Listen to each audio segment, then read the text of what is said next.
ભેસાણમાં ઉભા ઉભા ભાજપના પ્રદેશ પ્રમુખે એવું કીધું કે મારા વાલા ભેસાણના ખેડૂતો, પશ્ચિમ બંગાળની હાલત જોવો, તમે કેરળની હાલત જોવો. હવે એને શું કેવું કાકા, ભેસાણ વાળાને કેરળ વાળાને શું લેવા દેવા? ખેડૂતોને એમનો અધિકાર આપ્યો હોત, ખેતી મજૂરી કરતા માણસોને તમે મદદ કરી હોત તો ગોપાલ ઇટાલિયાએ રાજકારણમાં જ આવવાની જરૂર નહોતી. હું પોલીસમાં હતો, સિસોટીઓ વગાડ્યા કરતો, મજા કરતો. પણ વિસાવદર વાળાએ કાનફટામાં બે હાવણા હું મૂક્યા કે એકદમ સીધા સડાકથી 10,000 કરોડનું પેકેજ બહાર પાડ્યું. અને ઈનાય પાછા વિધાનસભામાં ઉભા થઈને એમ બોલ્યા કે ગુજરાતના ઇતિહાસમાં સૌથી પહેલી વખત. તો તમને બુદ્ધિ પહેલી વાર આવી ને વિસાવદર વાળી થયા પછી? સરકાર તમારી 30 વર્ષની છે, તમે એમ કહો છો પહેલી વખત. તો આ બુદ્ધિ આવી ક્યાંથી? વિસાવદર થી આવી. અને કેવા કેવા માણસોને રાજકારણમાં આગળ કર્યા, આખા ગામને ઊંટિયા ચડાવ્યું હોય એવા, આખા ગામને લૂંટી લીધું હોય એવા, લોકોમાં ડર ફેલાવતા હોય એવા, લોકોને લૂંટી લેતા હોય એવા, લોકોને ધાક ધમકી કરતા હોય એવા, હલકી માનસિકતાના, હલકા વિચારોના, હલકા ધંધા કરનારા, લોકો ઉપર ધાક જમાવનારા ગુંડા બદમાશ ટાઈપના જેટલા માણસો આખા ગુજરાતમાં હતા, એને ભાજપે ટિકિટો આપી, હોદ્દાઓ આપ્યા, મંત્રી સંત્રી, ધારાસભ્ય, જિલ્લા સભ્ય, આ સભ્ય બધું બનાવ્યા. ગુજરાતમાં અત્યારે લોકોના મતથી ચૂંટાયેલી સરકાર નથી. ધાક ધમકીથી, દાદાગીરીથી, ગુંડાગીરીથી, પોલીસનો ઉપયોગ કરીને, જબરજસ્તીથી ફોર્મ પાછા ખેંચાવીને, દાદાગીરીથી બિનહરીફ કરાવીને સરકારો બને છે. જનતાના મતથી નથી બનતી. અહીં ગુજરાતમાં ટેકાના નામે કોને ટેકો આપે છે? એના મળતિયાઓને, એના દલાલોને, એના વચેટિયાઓને ટેકો મળે છે, અને આપણે તો ટેકા લેવા પડે છે. આપણને ટેકો નથી, ખેડૂતોને ટેકો નથી. કામ કરે કે કામ ન કરે, દરેક ચૂંટણીમાં ભાજપને મત મળ્યા કરે છે. એટલે એમને એવું થઈ ગયું છે કે આ તો કામ નહીં કરવાના મત આપે છે. ન્યા માંડ હાથ જોડીને પગે પડીને એક ફોટો પડાવ્યો હોય, અને અહીંયા આવીને કે હું પોળો ને બજાર હાંકડી, એટલા પોળા હાલ, એટલા પોળા હાલ. આપણને એમ થાય કે આનું ગાંધીનગરમાં હું હાલતું છે. મેં નજરે જોયું છે સાહેબ, એક ફોટો પડાવી દો ને, એક ફોટો.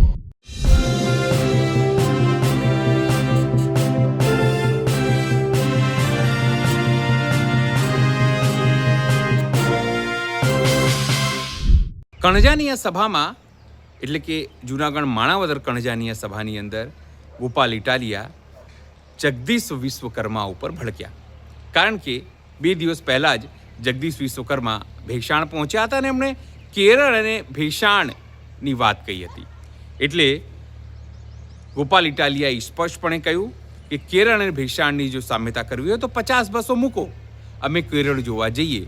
કારણ કે ગોપાલ ઇટાલિયાએ ઉદાહરણ આપ્યું કે તેઓએ પણ બસ મૂકીને જે રીતે વિધાનસભા લોકોને બોલાવ્યા અને એ સરકાર ચાલે કે સર્કસ ચાલે છે એ બતાવવાનો પ્રયત્ન કર્યો હતો. એટલે કે આ સભાની અંદર જે પણ ફાંકા ફોજદારી જગદીશ વિશ્વકર્માએ કરી હતી તેની હવા કાઢવાની કામ ગોપાલ ઇટાલિયાએ અહીંથી કર્યું હતું. નમસ્કાર, હું છું ચિંતામણી પુત્ર અનિલ પટેલ. સ્વાગત છે આપનું અમારા કાર્યક્રમમાં. આવો સાંભળીએ ગોપાલ ઇટાલિયાએ કણજાની આ સભામાં જગદીશ વિશ્વકર્મા ઉપર કેવા પ્રહારો કર્યા અને ભાજપને કેવી રીતે આડે હાથો લીધા. પણ આજે આપણે અહીંયા ચૂંટણીની સભામાં ભેગા થયા છીએ અને અમારા બધા આગેવાનોએ કીધું કે આમ આદમી પાર્ટીને હાવણા ઉપર મત આપજો. હું કામ હાવણાને મત આપવાનો એ વાત એ બધાએ રજૂ કરી, અને ભાજપને હું કામ નહીં આપવાનો એ તમને બધાને ખબર જ છે. પણ મારે એક આખી સમજવા જેવી વાત કહેવી છે કે આ આમ આદમી પાર્ટીને હું કામ લાવવી જરૂરી છે. વંથલીમાં ખાલી નહીં, આખા ગુજરાતમાં આમ આદમી પાર્ટી શું કામ લાવવી પડે, શા માટે આને મત આપવો પડે એ સમજો તમે. કે આખા ગુજરાતમાં રાજકારણમાં ભાજપે હારા માણાનો કડદો કરી નાખ્યો. કોઈ હારો માણા રાજકારણમાં વધવા ન દીધો. સમાજમાં જેનો મોભો પડે, સમાજમાં જેની ખરેખર આબરૂ હોય, લોકોને તકલીફ પડે ત્યારે ખરેખર જે આવીને ઊભો રહે, લોકોની વાત ખરેખર સાંભળે, થાય એટલો ખરેખર પ્રયત્ન કરે, જે નેતા લોકોને ગમે, જે નેતાને લોકો પણ ગમે, એવો સારો માણસ હોય, એવા બધા સારા માણસોને સાઇડલાઈન કરી દીધા, ઘરે બેહાડી દીધા, ટિકિટો કાપી નાખી, હોદ્દા કાપી નાખ્યા, અને તમામ સારા માણસોને રાજનીતિથી દૂર રહી જવાનો ફરજ પાડી ભાજપે. અને કેવા કેવા માણસોને રાજકારણમાં આગળ કર્યા, આખા ગામને ઊંટિયા ચડાવ્યું હોય એવા, આખા ગામને લૂંટી લીધું હોય એવા, લોકોમાં ડર ફેલાવતા હોય એવા, લોકોને લૂંટી લેતા હોય એવા, લોકોને ધાક ધમકી કરતા હોય એવા, હલકી માનસિકતાના, હલકા વિચારોના, હલકા ધંધા કરનારા, લોકો ઉપર ધાક જમાવનારા ગુંડા બદમાશ ટાઈપના જેટલા જેટલા માણસો આખાય ગુજરાતમાં હતા, એને ભાજપે ટિકિટો આપી, હોદ્દાઓ આપ્યા, મંત્રી સંત્રી, ધારાસભ્ય, જિલ્લા સભ્ય, આ સભ્ય બધું બનાવ્યા. આ મારી વાત સાચી છે કે ખોટી? રાજકારણમાં જો હારો માણસ જ નહીં વધે તો કામની વાત તો ક્યાં જઈને કરવાની? પહેલા તો માણા કઈક હારો હોવો જોઈએ. આજ તમે ભાજપના લગભગ નેતાઓ તમારા પોતપોતાના ગામમાં જે કઈ ભાજપના નેતા બનીને ફરે છે, જોવો તમે કે કેવા માણસ છે. લોકોની વાત સાંભળે એવા છે કે લોકોને ધમકાવે એવા છે? લોકશાહી તો એવું કે છે કે લોકોની વાત સાંભળે, લોકોની હારે હાલે, ઈ નેતા હોય.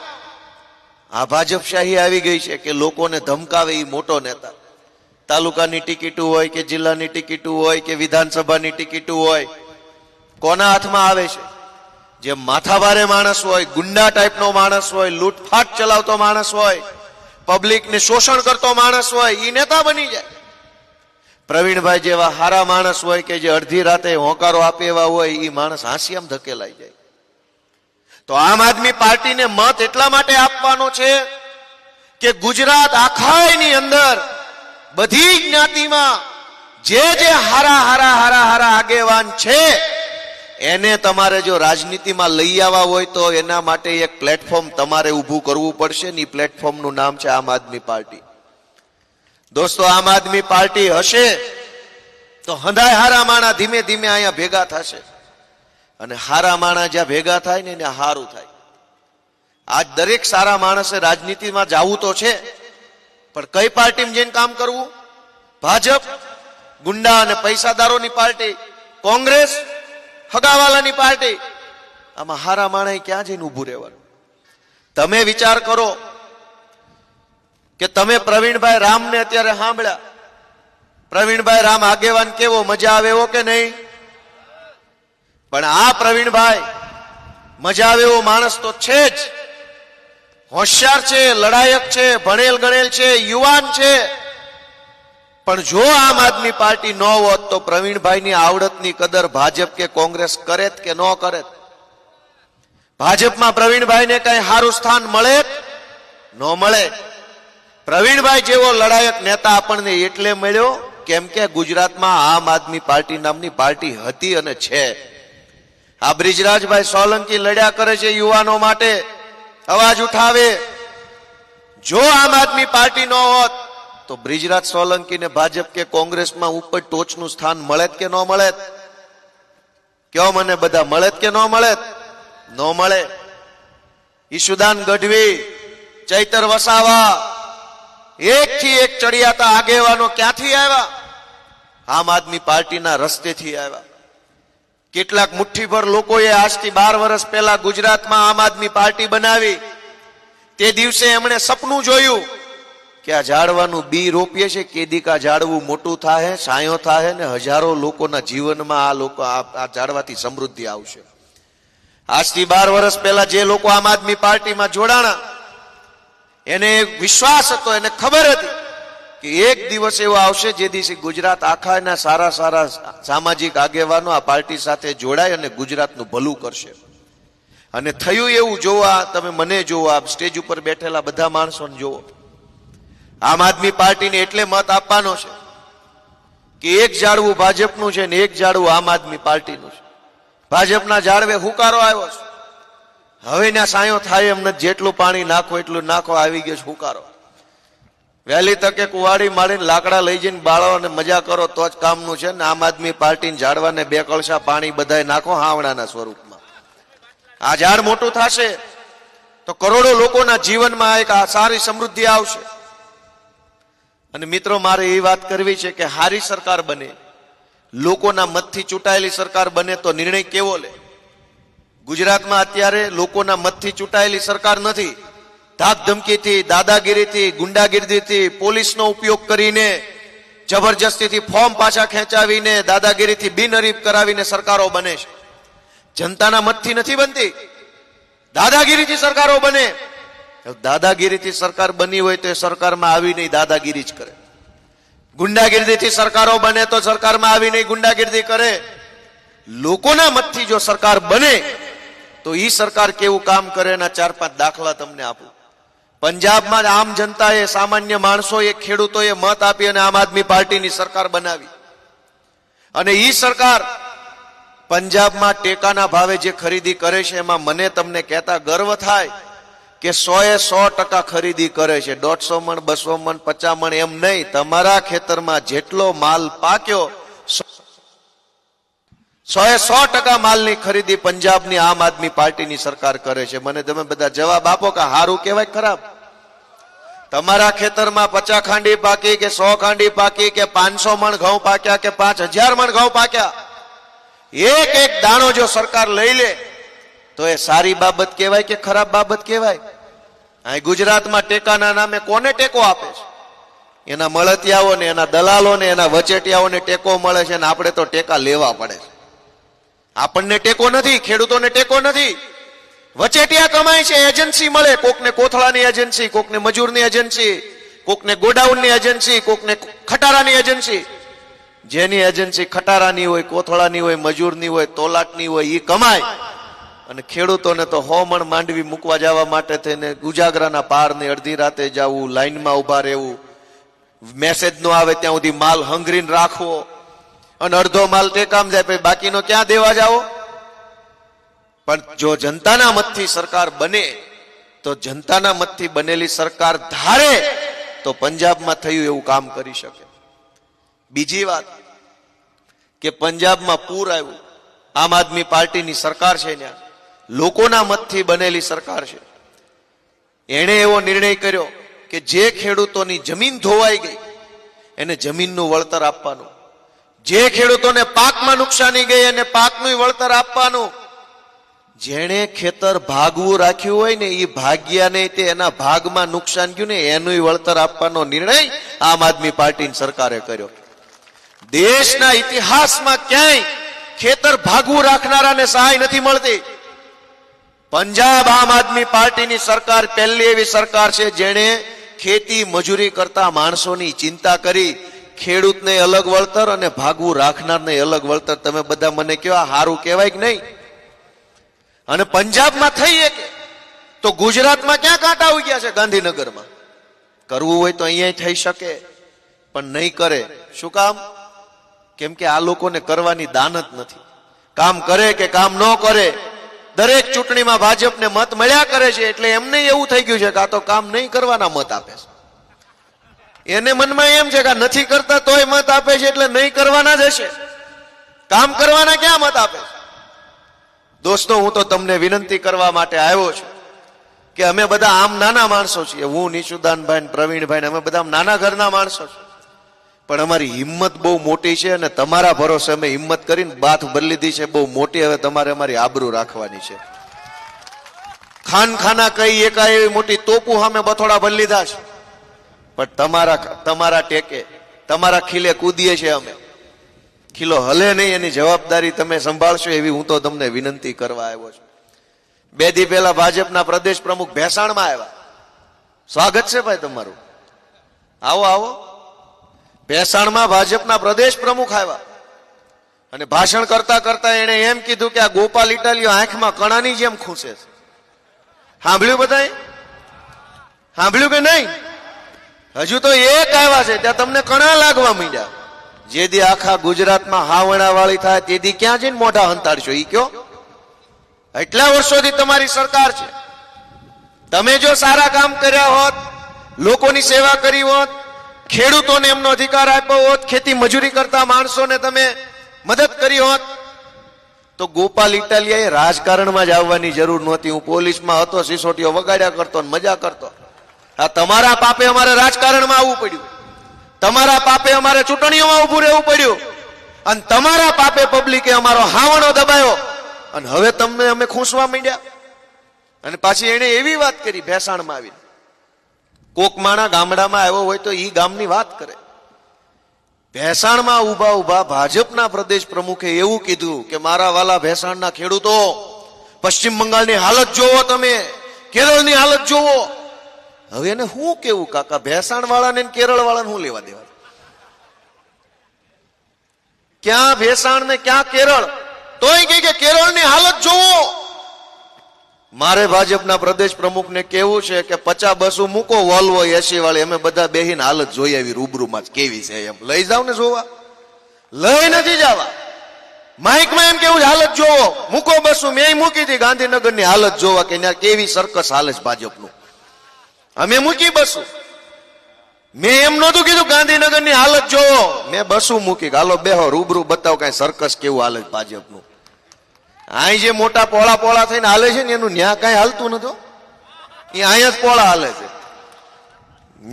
ન્યા તો લાઈનમાં ઉભું રહેવાનું, ફોટો પડાવવાનો, 2 સેકન્ડમાં રવાના. હવે ભાજપ વાળા શું ધંધા આદરા છે એ જોવો. આ લોકોની એક ટેકનિક છે. વિસાવદરના ખેડૂતોના આશીર્વાદથી હું ધારાસભ્ય બન્યો એટલે મને ખબર પડી, નકર આ કોઈ દી બહાર ન આવે. આ આખા ભાજપ વાળાની એક ટેકનિક એવી છે કે મહિનામાં 4-5 વખત ગાંધીનગર જવાનું. કાંઈ કામ ન હોય, કઈ કાજ ન હોય, કઈ કામ હોય તો ન્યા ઓલા ગરવાઈ દે એમ નથી. પણ મહિનામાં 2-3 વખત ગાંધીનગર જાય અને ન્યા જે નેતા હાથમાં આવી જાય, ભૂલે ચૂકે કે ન્યા ઓફિસમાં હાજર હોય ના જાય એટલે સાહેબ ફોટો પડાવી દો ને પ્લીઝ, એક ફોટો. એટલે ઓલો હારો એક ફોટો પાડીને 1 મિનિટ હાલે નીકળ બહાર. ફોટો પડાવીને બહાર નીકળે, પછી ફોટો લઈને ફેસબુકમાં મૂકે કે આજ રોજ ગાંધીનગર જઈ વંથલીના પ્રશ્નો બાબતે ગૃહમંત્રી સમક્ષ રૂબરૂ રજૂઆત કરીને આપણા વિસ્તારના પ્રશ્નોનું નિરાકરણ લાવવાનો પ્રયત્ન કર્યો. ન્યા માંડ હાથ જોડીને પગે પડીને એક ફોટો પડાવ્યો હોય અને અહીંયા આવીને કે હું પોળો ને બજાર હાંકડી. એટલા પોળા હાલે, એટલા પોળા હાલે. આપણને એમ થાય કે આનું ગાંધીનગરમાં હું હાલતું છે. મેં નજરે જોયું છે સાહેબ, એક ફોટો પડાવી દો ને, એક ફોટો. હાથ જોડીને ફોટા પડાવીને પછી ગામને રોડે ચડાવે છે કે આનું ઉપર બહુ મોટું ઉપસ. કોઈનું ન્યા ગાંધીનગર તમે જેની હારે ફોટો પડાવો ને એનું કઈ ઉપસતું નથી અત્યારે સરકારમાં. હવે અમે તમે અમને શું છેતરવા આવ્યા છે? એકેય મંત્રી ધારાસભ્યનું કાંઈ ઉપસતું નથી. બધા અંદર ખાને રાડ્યું પાડે છે. પણ એમની પાસે તો અત્યારે કઈ રસ્તો નથી, કેમ કે માલ કમાણા છે 2 નંબરનો જાજો, એટલે ઉંકારો કરાય એમ નથી, નકર ઓલા ઓકાઈ નાખે એમ છે પાછું. જે ચોખ્ખા હતા, જે ઈમાનદાર હતા, જેને ખોટું નથી કર્યું, જેને પૈસા નથી બનાવ્યા, પણ જેને ઇજ્જત કમાણી છે ને, જો અહીંયા બેઠા જાય પહેલી લાઈનમાં આવીએ ક્યાં. જેને એકેય કાળી કમાણીનો રૂપિયો કર્યો ને પાર્ટીમાંથી હલી નથી, કેમ ભાજપમાંથી ધોકા મારે ને તો ખાઈ લે એમ છે. સરસ માર્યો, સરસ માર્યો, સારો છે સાહેબનો ધોકો સારો છે. હું કામ નકર ઓલો ઓકાવે એમ છે. આ પરવીણભાઈ તરત ફટ લઈને કીધું કે નથી રહેવું ભાજપમાં, હવે હું આપમાં. હું કામ? ચોખ્ખો માણસ છે, ક્લિયર માણસ છે, સમાજનો માણસ છે. એટલે સમાજમાં 2 પ્રકારના નેતા છે. એક સમાજને ઘહી નાખે એવો જે સામે છે, અને એક સમાજ હાટું ગહાઈ જાય એવો. હવે તમારે નક્કી કરવાનું, ઘહી નાખે એવો લાવવો છે, ગહાઈ એવો લાવવો. ગહાઈ એવા આરે અમારી આરે, અને ઘહી નાખે એવાના તમારા નામે શું કામ લેવા? બેઠા છે વાટ જોઈ. એટલે હું તમને વિનંતી કરવા આવ્યો છું કે તમારા આશીર્વાદ હશે તો આખા ગુજરાતની અંદર હારા માણસો માટે કઈક માગ થાય, રસ્તો થશે. અત્યારે રસ્તો નથી વધ્યો. તમે જુઓ, ખાલી વિસાવદરમાં મને મત મળ્યા, હું ધારાસભ્ય બન્યો, તોય આખા ગુજરાતની અંદર કેવડો હાશકારો થયો લોકોના મનમાં. થયો કે ન થયો? થયો કે ન થયો? એક હું ચૂંટાણો, એમાં તો હાશકારો થયો લોકોને, હાશ હવે કઈક થાય. તમે જો વંથલીમાં, ગણજામાં, કેશોદમાં મત આપશો અને બીજા અનેક લોકો આમ આદમી પાર્ટીમાંથી ચૂંટાશે તો ગુજરાતની જનતા કેટલી રાજી થાય કે હવે માગ થાય, હવે રસ્તો કઈ ખારો થાય. સરકારમાં કોઈનું કઈ હાલતું નથી. મેં તમને કીધું એમ મોટી મોટી વાતો, મોટું મોટું ભાષણો, મોટા મોટા બધા મુદ્દાઓ, હાલતું એકેયનું કાંઈ નથી. અને જો નેતાનું હાલતું હોત તો ગુજરાતની આ પરિસ્થિતિ હોત. એક સામાન્યમાં સામાન્ય કામ માટે મામલતદાર ઓફિસના ધક્કા, તલાટી મંત્રી પાસે ધક્કા, પોલીસ સ્ટેશનના ધક્કા, ધક્કા ઉપર ધક્કા, ધક્કા ઉપર ધક્કા. એક ધક્કો ખાવાથી તો કઈ કામ થતું નથી. તો નેતાઓનું એટલું જ બધું હાલતું હોત તો એની સરકારના માણસોની કહેતા ન હોત કે ધક્કા ન ખવડાવતા પબ્લિકને. એકેયનું કાંઈ હાલતું નથી, ખાલી પબ્લિકને ધમકાવવામાં જ હોશિયાર છે. ગોવિંદભાઈ હમણાં મારું ધ્યાન દોરતા હતા, એ કે આ વખતે ઘઉંના ભાવ નથી આવ્યા બરાબર, અને એમાં પબ્લિક બહુ નારાજ છે. મારું તો ગોવિંદભાઈ એક સૂચન છે, ગામડે ગામડે બધાને કહેજો, ઘઉંનાય ભાવ નથી આવતા, ડુંગળીનાય ભાવ ન આવે, તુવેરનાય ભાવ ન આવે, માંડવી ટાણે માંડવીનાય ભાવ ન આવે. ચૂંટણીમાં ફોર્મ ભરો તો બહુ સારા ભાવ આવે છે. પાછું ખેંચવાનો ભાવ કેવો આવે છે, જેવો માણસ જેવી સીટ એવો ભાવ આવે છે. આવે છે કે નથી આવતો? હવે તો આપણે છે ને આ ઘઉં વાવવાનું બંધ કરીને આખા ગામે ચૂંટણી ફોર્મ ભરી દેવાના, ભાજપ વાળાને કહેવાનું કે આવી જાય, પાછું કહેવાનું હોય તો માણા દીઠ લાખ લાખ દઈ દે. કાંઈ ઉપાધિ જ નહીં, પાણી વાળવું નહીં, લાઇટ નહીં, દવા છાંટવી નહીં, સીધું ફોર્મ જ ભરી દેવાનું. પાછું કહેવાના 25 લાખ 50 લાખ 10 લાખ 8 લાખ. કોના બાપની દિવાળી? ક્યાંથી આવે છે આ પૈસા? કરોડો ગરીબ ખેડૂતો મજૂરોને લૂંટી લૂંટીના ભાજપ વાળા પૈસા કમાય છે ને, એ પૈસાથી બીજી પાર્ટીઓને દબાવવા નીકળ્યા છે.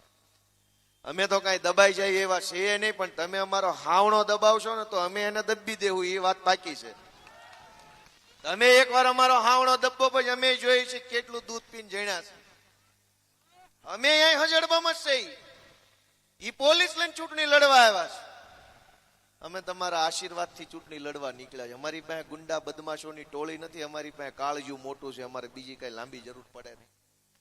આખા ગુજરાતની આ ચૂંટણીમાં ઉમેદવારો પાસેથી ફોર્મ પાછું ખેંચાવડાવવા માટે એલસીબી એસઓજીએ કામ કર્યું. એસપી ઓફિસોમાંથી આદેશ આવ્યા કે આને કિડનેપ કરી લો, આની ઉપર ખોટો કેસ કરો, આને ધમકાવો. આ ધંધા કરવા પડે? પોલીસ લઈને ચૂંટણી લડવા આવ્યા છે. 30 વર્ષથી કામ કર્યું હોત, લોકોની સેવા કરી હોત, ગામડાના માણસને ઉપયોગી બન્યા હોત, ખેડૂતોને મદદ કરી હોત, ખેતી મજૂરી કરતા માણસોને હાશકારો આપ્યો હોત, તો તમારી સામું કોઈ ફોર્મ ન ભરત. સમજીને તે ગામ કહી દે ભાઈ રહેવા દે, ભાજપની આમું ફોર્મ ન ભરતો, અને ગામ કહી દે ને કોઈનું ન હાલે. અહીંયા તો ગામના ગામ હામા પડ્યા છે, એટલે હવે ઉમેદવારોને દબાવવા નીકળ્યા. કેમ કે આખું ગામ તો કેમ પ્રેશરમાં લેવું? મિત્રો, મારી તમને એક વિનંતી એટલી જ છે કે લોકશાહી બચાવવી બહુ જરૂરી છે. અત્યારે આ ભાજપશાહી અમિતશાહી આવી ગઈ છે. હવે દેશમાં લોકશાહીની સ્થાપના આપણા મહાપુરુષોએ કેટલા વર્ષ લડાઈ લડ્યા, અનેક મહાપુરુષોએ બલિદાન આપ્યા, ત્યારે લોકશાહી આવી. અને ભાજપ વાળા અમિતશાહી લઈને આવ્યા છે. પોલીસ શાહી, દંડાશાહી, ગુંડાશાહી, કોન્ટ્રાક્ટર શાહી, માફિયા શાહી. એ તો કેવી રીતે હાલે? લોકશાહી હશે તો લોકોના અધિકારની વાત વિધાનસભાઓ સુધી, લોકસભાઓ સુધી પહોંચશે. અમે તમારા દીકરા તરીકે, તમારા ભાઈ તરીકે, તમારા નાના બાળક તરીકે અમે કામ કરીએ છીએ ગુજરાતમાં. આ પ્રવીણ રામ હમણાં જેલમાં જઈને આવ્યા. બ્રિજરાજભાઈને પકડવાની કોશિશ કરી, મારી ઉપર તો સહેજ 2 ડઝન FIR પહેલેથી જ. પણ તમને વિનંતી એટલી છે કે આ બધા જે યુવાનો બેઠા છે ને, એ કાંઈ લઈ લેવા માટે નથી. લઈ લેવા માટે હોત તો દેવાવાળા ઓલકોર બેઠા છે. આ જે કાંઈ યુવાનો ગુજરાતની જનતાની લડે છે ને, એ કાંઈક અપાવવા માટે થઈને લડાઈ લડે છે, કાંઈક દેવડાવવા માટે જનતાને કાંઈક અપાવવાનું કામ કરે છે. અને એનો દાખલો હું તમને આપું કે માવઠા તો અનેક આવ્યા, પણ વિસાવદર વાળી થયા પછી જે માવઠું આવ્યું ને, એમાં પાછી સહાય વાહે વાહે આવી. એ પહેલા કોઈ દી કોઈની પાસે કાણી કોડી નહીં આવી હોય. વાત સાચી કે ખોટી? અનેક માવઠા આવ્યા, નુકસાન થયા, વરસાદમાં મોલાજ તણાઈ ગઈ, પાથરા તણાઈ ગયા હતા ગયા નહીં એના પહેલાના વર્ષે. કોઈ ભાજપનો નેતા જોવાય ન આવ્યો. પણ વિસાવદર વાળાએ કાનફટામાં 2 હાવણા હું મૂક્યા કે એકદમ સીધા સડાકથી 10,000 કરોડનું પેકેજ બહાર પાડ્યું. અને ઈને પાછા વિધાનસભામાં ઉભા થઈને એમ બોલ્યા કે ગુજરાતના ઇતિહાસમાં સૌથી પહેલી વખત. તો તમને બુદ્ધિ પહેલી વાર આવી ને વિસાવદર વાળી થયા પછી? સરકાર તમારી 30 વર્ષથી છે, તમે એમ કહો છો પહેલી વખત. તો આ બુદ્ધિ આવી ક્યાંથી? વિસાવદર થી આવી. એટલે મારી તમને બધાને એટલી વિનંતી છે કે આ ચૂંટણીમાં ભાજપ વાળા અનેક પ્રકારનો અપપ્રચાર, દુષ્પ્રચાર, કુપ્રચાર કરશે. ચૂંટણી કઈ છે અને મુદ્દો કયો છે એને 30 વર્ષે ખબર નથી પડી. હમણાં હું અહીંયા આવતા પહેલા મોબાઈલમાં વિડીયો સાંભળતો તો, અમદાવાદના એક ઉમેદવારે પાકિસ્તાનનું ભાષણ ચાલુ કર્યું. હવે કોર્પોરેશનની ચૂંટણીમાં પાકિસ્તાન, ભેસાણમાં કેરળ, તો આ કણજામાં હું કાશ્મીરની વાતો કરશે? આ લોકોની ખબર નથી કે ચૂંટણી કઈ છે, અને હાલી નીકળે ના ધોયા વગર લાવો મત. હવે કઈ લીમડાનું દાંતણ છે તમને દઈ દેવી? એને એ ખબર નથી કે ભાઈ ચૂંટણી કઈ છે, એનો મુદ્દો કયો છે, તાલુકાની છે કે જિલ્લાની છે કે કોર્પોરેશનની છે. ગમે એ ચૂંટણી આવે, ભારત, પાકિસ્તાન, કેરળ, કાશ્મીર, બંગાળ, આ જ મુદ્દો. દોસ્તો, મારી તમને એટલી વિનંતી છે કે જરાક જનતાના મુદ્દા ઉપર હાલનારી પાર્ટીને તમારા આશીર્વાદની જરૂર છે. અમારો હાવણો દબાવી અને તમે ગુજરાતમાંથી ગંદકી, ભ્રષ્ટાચારની સાફ કરો એવી હું તમને વિનંતી કરું છું. મિત્રો, આપ સૌ આટલી મોટી સંખ્યામાં અહીંયા પધાર્યા, પણ એક કામ આપણે બધાએ કરવું પડશે કે આપણો પોતાનો એક મત આપી દઈએ, એનાથી કામ નહીં હાલે. આપણા પરિવારના સભ્યોનો મત અપાવી દઈએ, એનાથી કામ નહીં હાલે. આપણે આખા ગામમાં જ્યાં જ્યાં આપણી ઓળખાણ હોય, ઉઠક બેઠક હોય, પાનના ગલ્લે બેસતા હોય, ચોરે બેસતા હોય, ગામના પાદરે બેસતા હોય, ક્યાંક દુકાને આપણે બેસતા હોય, એક એક માણસને આપણે પકડી પકડીને સમજાવવો જોશે, વિનંતી કરવી જોશે કે ભાઈ આ તક ચૂકતા નહીં, નહીતર પછી આવનારા દિવસોમાં આના કરતા પણ ખરાબ દિવસો આવશે.